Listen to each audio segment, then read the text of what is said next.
Welcome to Sumner School Business Immigration Basics. In this video, we are talking about some tips for handling resumes or applications received as a result of the recruitment that you've done connected to the PERM labor certification process.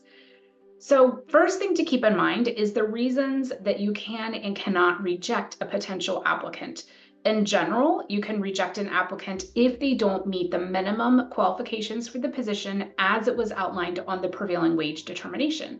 So for example, if a potential candidate does not have the required education, skills, experience, in general, those are potential reasons to reject a specific candidate.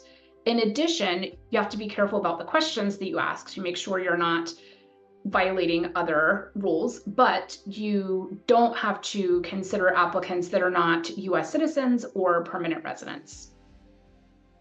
Make sure when you're reviewing applications or resumes received that you have a system for it. So that means you know who is going to review the applications. You know when they're going to review the applications. And the best rule of thumb, of course, is to review the applications or resumes, and I'm using that word application or resume, those words interchangeably. It just depends on what you accept as part of the application process.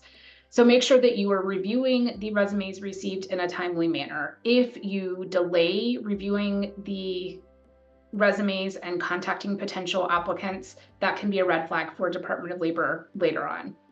Make sure that you are clearly documenting everything in this review process. So make sure you're clearly documenting the reason that the person is not qualified for the position.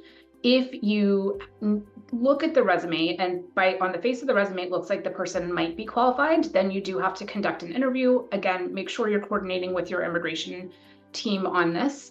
But you do have to conduct an interview. You have to contact the person. Make sure that you are documenting when you contact the person. Make sure you have a system for how many times you're going to try to contact the person. Keep documentation of that communication. Whether you hear back from the person or not, keep all of that documentation because you will need it for what's called the audit file, a file of your attempts to contact these people. And it also includes documentation of your recruitment efforts. So make sure that you are documenting all of that. In addition, if you do have to conduct interviews, again, make sure you're communicating clearly with your immigration attorney to make sure that the interview is structured in a way that is appropriate for this particular process. Make sure that you document the interview itself and the outcome of the interview. And again, make sure you document any communication with the candidates. So it's all about documentation, timeliness, consistency, and making sure that you are not rejecting a potentially qualified candidate for an incorrect reason. Finally, make sure that the employer is the one who is reviewing the applications. Make sure that it is not the attorney. There's case law that says that the attorney cannot be the one to review the applications. We would not do that.